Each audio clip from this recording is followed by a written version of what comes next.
आज ही Doubtnut app download करें। Doubtnut पर होगा अब आपके सभी मैथ्स, केमिस्ट्री, फिजिक्स और बायोलॉजी डाउट्स का सफाया।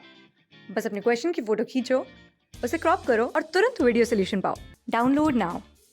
पर हमें गिवन ऑप्शंस में से बताना है कि कौन से को हम होमोस्पोरस कह सकते हैं। तो सबसे पहले इसका मतलब हम समझ लेते हैं। हमें पता है कि किसी भी प्लांट की लाइफ साइकिल में दो तरह की स्टेजेस हमें देखने को मिल सकती है, दो तरह की जनरेशन होती है। एक होता है स्पोरोफाइट और दूसरा होता है गेमीटोफाइट। अब इन दोनों में प्रिंसिपल डिफरेंस यही होता है कि स्पोरोफिटिक स्टेज पे प्लांट बॉडी के सेल्स डिप्लॉयड होते हैं, जबकि गेमीटोफिटिक प्लांट बॉडी के हेप्लॉयड सेल्स हमें मिलेंगे। और जैसे हमें नाम से ही पता लग रहा है, स्पोरोफाइट स्पोर्स प्रोड्यूस करने का काम करेगा, जबकि गेमीटोफाइट गैमीट्स या सेक्स सेल्स की फॉर्मेशन करेगा। इसके अलावा हम देखते हैं कि स्पोर्स जब जर्मिनेट होते हैं तो वो गेमीटोफिटिक प्लांट बॉडी बनाते हैं और गैमीट्स या सेक्स सेल्स आपस में फ्यूज होकर स्पोरोफाइट की फॉर्मेशन करते हैं फर्टिलाइजेशन के बाद। तो इसी तरह से इन प्रोसेसेस से प्लांट्स इन दोनों फेजेस के बीच में ऑल्टरनेट करते हैं। लेकिन होमोस्पोरस कंडीशन से हमारा मतलब होता है, हमने देख तो ये लिया था यहाँ पर कि स्पोरोफाइट स्पोर्स बना रहा है, लेकिन ये भी दो तरह की फॉर्मेशन हो सकती है स्पोर्स की।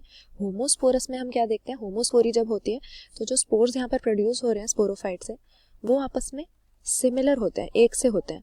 जबकि दूसरी कंडीशन में हम क्या देखेंगे, हम कहते हैं हेट्रोस्पोरी जब हो रही है या हेट्रोस्पोरस कंडीशन है, तो यहाँ पर स्पोरोफाइट जो स्पोर्स प्रोड्यूस करेगा वो एक दूसरे से अलग अलग होंगे, डिसमिलर स्पोर्स की प्रोडक्शन होगी। तो इनमें ऐसा नहीं है कि कोई मॉर्फोलॉजिकल या फिजियोलॉजिकल डिफरेंस नहीं होगा, बल्कि एक दूसरे से ये अलग होते हैं। होमोस्पोरी की तरह यहाँ पर नहीं होता। और इन्हें दो कैटेगरी में हम डिवाइड कर सकते हैं। एक छोटे साइज के माइक्रोस्पोर जिनको मेल स्पोर हम कहते हैं, और एक जो थोड़े बड़े साइज के होते हैं उनको मैक्रोस्पोर या मेगास्पोर हम कहते हैं। तो वो यहाँ पर फीमेल स्पोर हो जाते हैं और स्पोर्स जर्मिनेट होकर गेमीटोफाइट बनाते हैं, ये तो हमने देखा ही था। यहाँ पर जो माइक्रोस्पोर होंगे वो जर्मिनेशन के बाद मेल गेमीटोफाइट बना देंगे, जबकि मैक्रोस्पोर्स फीमेल गेमीटोफाइट की फॉर्मेशन कर देंगे। तो इसी को हम हेट्रोस्पोरी कहते हैं, जब दो तरह के स्पोर बन रहे हैं। तो यहाँ पर अगर ऑप्शंस अपने देखें, सेलाजिनेला, सेल्विनिया, साइकस, लाइकोपोडियम, तो इसमें से सेलाजिनेला, सेल्विनिया, लाइकोपोडियम, ये जो तीन हमें ऑप्शंस दिए हुए हैं, इनकी अगर प्लांट किंगडम में क्लासिफिकेशन हम देखते हैं तो इनको हम टेरिडोफाइटा नाम के ग्रुप में प्लेस करते हैं। टेरिडोफाइट्स इनको कहा जाता है। और ज़्यादातर टेरिडोफाइट्स में देखा यह जाता है कि हमें होमोस्पोरस ही कंडीशन मिलेगी, सिमिलर स्पोर्स प्रोड्यूस होते हैं।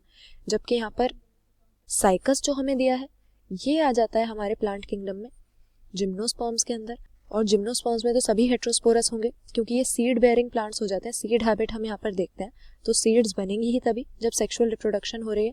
दो तरह के गैमीटोफाइट हैं, मेल और फीमेल, जो दो तरह के स्पोर्स के जर्मिनेशन से बने हैं। यानी सीड बेयरिंग प्लांट अगर है तो उसमें तो होमोस्पोरी हो ही नहीं सकती, हेट्रोस्पोरी ही होगी। तो यहाँ पर साइकस तो हमारा हेट्रोस्पोरस हो गया। बाकी हमारे पास बचे तीनों टेरिडोफाइट, और ये होमोस्पोरस ही होते हैं ज़्यादातर। लेकिन इसमें एक्सेप्शन भी होता है। ज़्यादातर हमने कहा कि टेरिडोफाइट होमोस्पोरस होते हैं, लेकिन सेलाजिनेला और सेल्विनिया ये दोनों ऐसे जीनस हैं हमारे जो टेरिडोफाइट्स में हेट्रोस्पोरी का एग्जाम्पल है। तो इसीलिए सेलाजिनेला, सेल्विनिया ये दोनों भी हेट्रोस्पोरस हो गए। होमोस्पोरस हमारे पास क्या बचा, ऑप्शन डी, लाइकोपोडियम, जो कि टेरिडोफाइट्स में लाइकोप्सिडा नाम की एक क्लास में आ जाता है, और ज़्यादातर टेरिडोफाइट्स की तरह ये होमोस्पोरस है। तो यहाँ पर लाइकोपोडियम हम सही आंसर मार्क कर देंगे। क्लास 6 से 12 से लेके नीट, IIT, जेई मेंस और एडवांस के लेवल तक 10 मिलियन से ज्यादा स्टूडेंट्स का भरोसा। आज ही डाउनलोड करें डाउटनेट ऐप या व्हाट्सएप कीजिए अपने डाउट्स 8400 400 400 पर।